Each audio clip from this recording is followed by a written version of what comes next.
अस्सलामुअलैकुम वरहमतुल्लाहि वबरकातुहू। गांव के कुएं पर तीन औरतें पानी भर रही थीं। एक औरत का बेटा वहां से गुजरा। उसकी माँ बोली, वो देखो मेरा बेटा इंग्लिश मीडियम में है। थोड़ी देर बाद दूसरी औरत का लड़का गुजरा।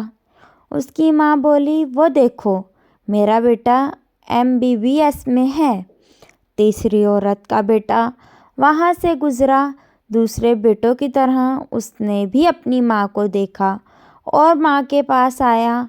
पानी से भरा घड़ा उठाकर उसने अपने कंधे पर रखा।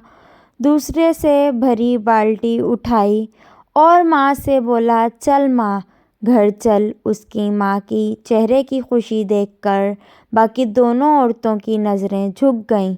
इस कहानी का मतलब ये है कि लाखों रुपए खर्च करके तमीज़ और इखलाक नहीं सीखे जा सकते। अल्लाह हाफ़िज़ फ्रेंड्स।